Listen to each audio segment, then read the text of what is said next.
There's a lot of work being done to ensure that, okay, we have mobile phone masts, fiber is being laid.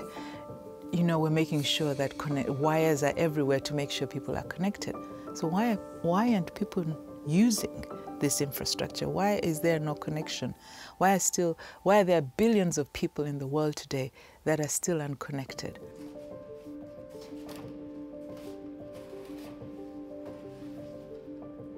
I have experienced how access to the internet, or having that access, can transform one's life. I remember 17, 18 years ago going into an internet cafe and looking for graduate schools so I could come to a country and study with a scholarship. And I knew how to use the internet. I knew what kind of information to look for, the type of courses that I wanted. And because of that, I was able to change, my entire life. I work at the Swedish program for ICT in developing regions, and that is an acronym for SPIDER. We are located at Datasystemvetenskap, which is DSV. SPIDER as a resource center focuses on working with digital infrastructure development, connecting people that are offline, and ensuring that access to information, access to all sorts of resources that are available through digital means can reach as many people as possible.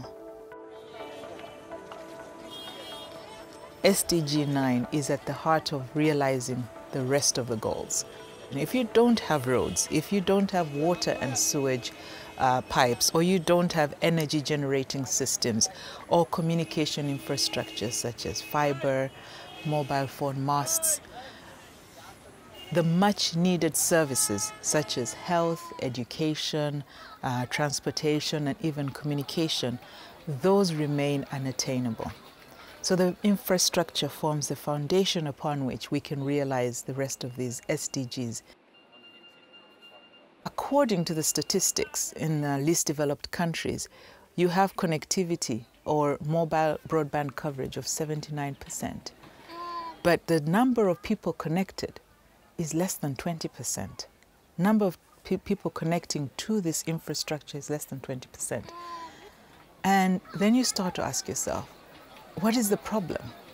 In trying to understand why the fact that all this infrastructure is available but is not being used, it's really important for us to look at the social structures, the people, and what orders or organizes their lives. How do these structures actually impact or influence their access to this infrastructure? I'll take up an example with one of our partners in Bangladesh.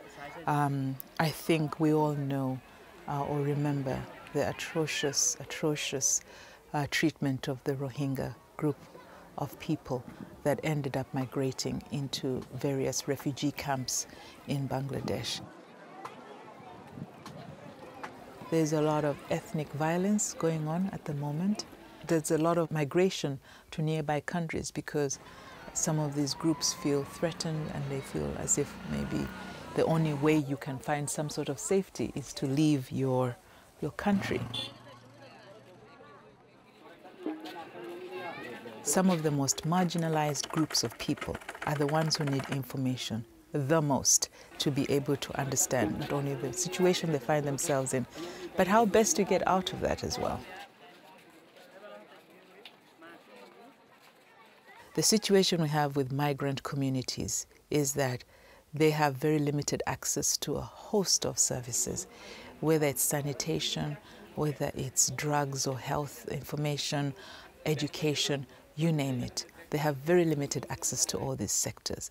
So having information that helps them to be able to make informed choices, to understand that what it means, especially now, that we must wash our hands regularly, we must keep distance from each other, or practice all sorts of social measures, special measures to ensure that we don't contract this coronavirus.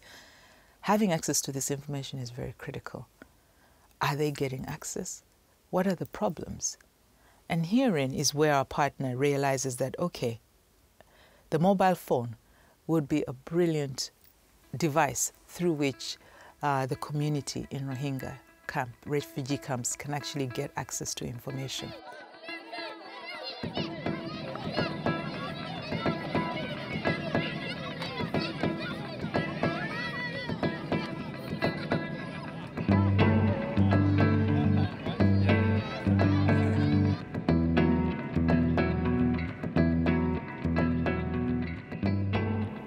But first of all, we had to understand, what does the situation look like in terms of, do they have access to mobile phones? What do their education levels look like? What possibilities could be hindering them from using mobile devices already now? So we partnered with a research partner in Bangladesh who went in to first study the communities and immediately realized that you're dealing with a community that has very strong cultural values that they hold very dear. And some of these values really make it difficult for them to engage with mobile devices. Religion, for example, is very dear to the Rohingya community. And what that means is that they want to protect their own, they want to protect their cultural heritage and so forth.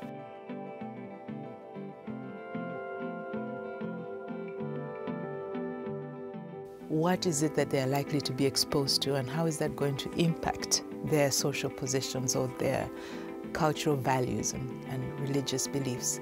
And so because of that religious affiliation or that social cultural position, there's a lot of resistance to the mobile device.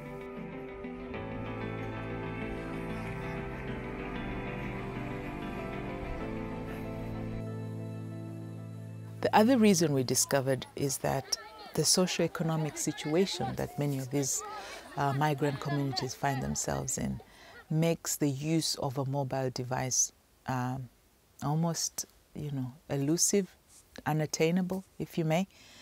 What happens is that a mobile device is very demanding. It's a very demanding technology. You need to have access to electricity to be able to charge it on a regular basis.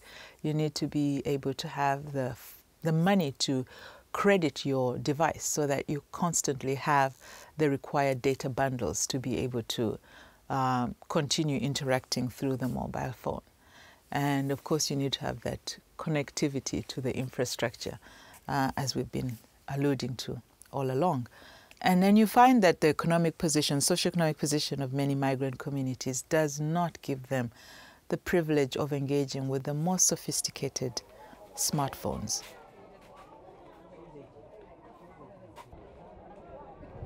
The socio-political climate is also very important. If any of these agencies, and I mentioned earlier there are over 150 working in the Rohingya camps, if any of these agencies want to use mobile information health, that is, you put information on a mobile device and you make it publicly available to communities so they can access a host or range of subjects within health, you have to have the government's approval. And going through that process requires quite a long and tedious process. The bureaucracy often takes time in being able to realize and give the necessary access to some of this information.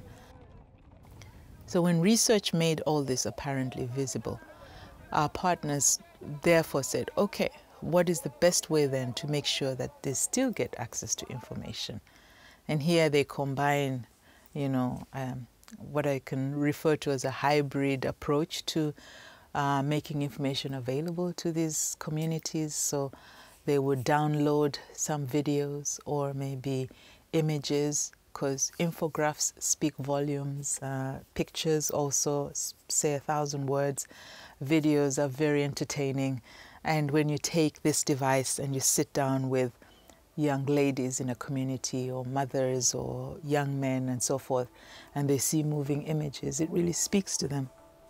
And they're able to then take this information and, make the informed decisions that they need to.